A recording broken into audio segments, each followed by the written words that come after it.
Next speaker, Shuyu Lu. Oh, sorry, Anita. Sorry, I'm getting too excited here. Apologies. Where are you from?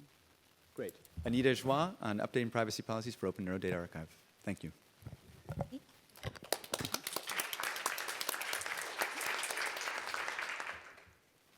So, OpenNeuro is a platform evolved from the Open fMRI archive, which originally focused on sharing task-based human fMRI data, and later has grown into a brain initiative data archive that provides the ability to openly share data from a broad range of brain imaging data types.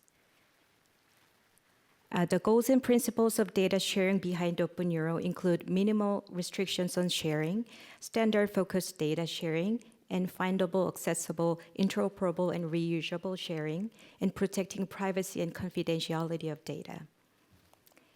And currently on OpenNeuro, data are publicly shared under CC0 license to facilitate data sharing and secondary analysis of data. And under CC0 license, data can be freely shared, modified, and used for any purpose and without any restrictions. And current terms for uploading data to OpenNeuro include that the data uploaders are the owners of the data set, and data sets are required to be de-identified, complying with relevant US regulatory standards, including removal of direct identifiers specified under HIPAA, and destroying any key linking the personal identity of research participants to the subject codes referenced in the data. And uploaders affirm that the data set is not subject to general data protection regulation protections because OpenNeuro is not compliant with GDPR standard. And as reflected in its current model, OpenNeuro is strongly committed to fully open data sharing, but there is a growing need to update its privacy policies in light of evolving ethical and policy considerations. First, there has been increasing attention to privacy concerns related to brain data, including brain imaging data. Recent studies have shown that it may be possible to re-identify brain imaging data even when data are de-identified. And ethical and legal debates surrounding mental privacy and neural rights have also gained momentum. And these privacy concerns have prompted regulatory proposals to impose more rigorous restrictions on sharing brain data. And also, there is a critical need to equip OpenNeuro to hold more diverse brain imaging data sets. And as briefly mentioned earlier, OpenNeuro is a designated brain imaging data repository for the Brain Initiative. And given the new NIH data management and sharing policy, which requires researchers to share their data collected as a part of NIH-funded projects, it is expected that there will be a significant increase in the amount and scope of brain imaging data shared in OpenNeuro, which may differ in their specific privacy risks and limitations on subsequent use of data.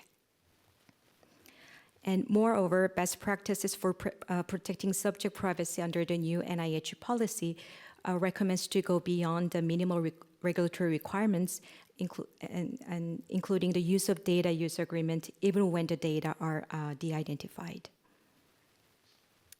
And sharing data with various levels of sensitivity and restrictions will require not only substantial infrastructure support, but also a carefully contemplated scheme to provide adequate protection for subject privacy. So as an effort to build this scheme, we propose updated policies that delineate new privacy measures for data shared through OpenNeuro. But before introducing proposed privacy policies for OpenNeuro, I'd like to briefly discuss the two factors to consider when assessing the overall privacy risk of a data set.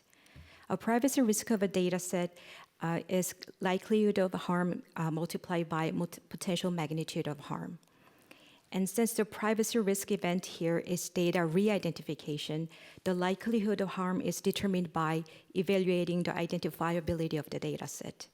And established privacy metrics such as K-anonymity can assess the identifiability of a data set based on its demographic and clinical metadata.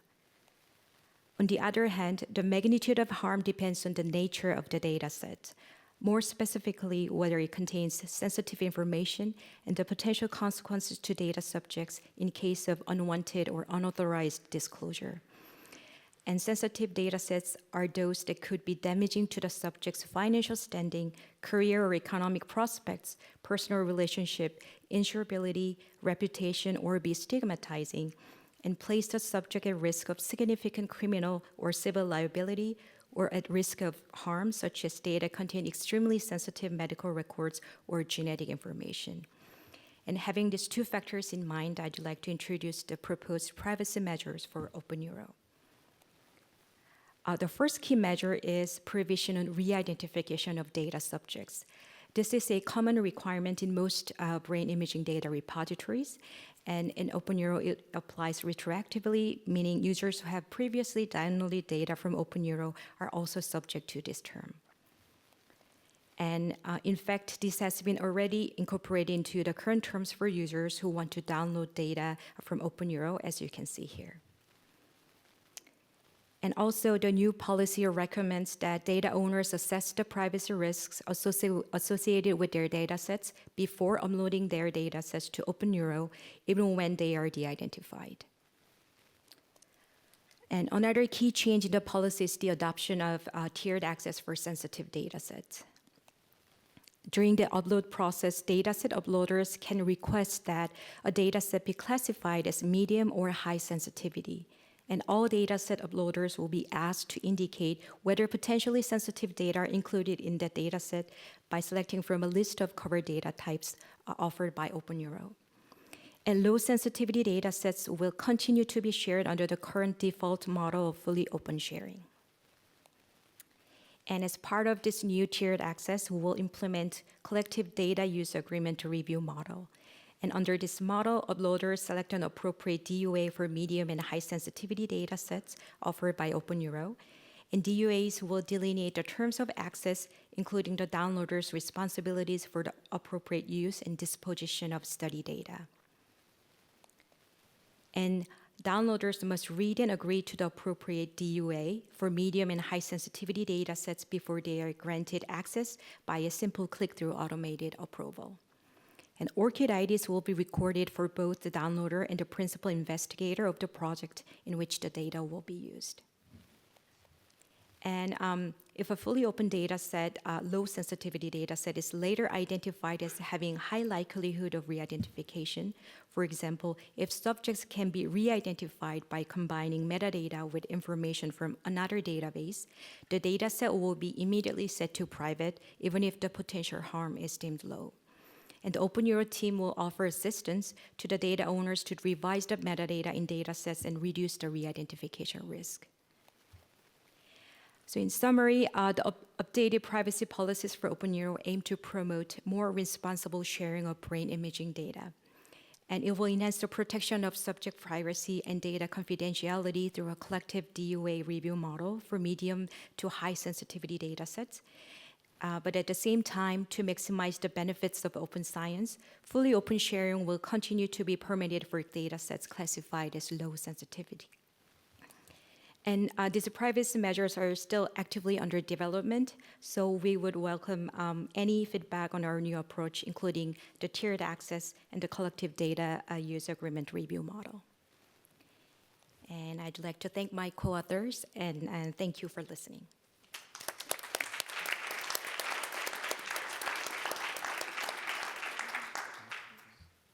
Thank you so much. I'm delighted to see the direction this has been going in. Can you describe a bit the approval process, what is intended for tracking access? So it will be a very simple click-through process. So once the data owners choose the appropriate DUA model for the specific data set, then the downloaders will need to agree with the term before they can access the data. And once they agree all the terms, then they will get access to. That's fantastic. Yeah. Thank you so much. This is what a wonderful initiative for the community. Excellent. Would you like to?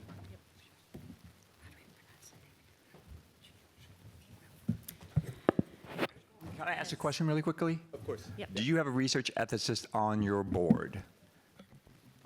You should probably. Yes, I'm a neuroethicist in the team. Oh, you are? Okay, I wasn't sure. I didn't get you. Okay, perfect. Great. Okay, thanks.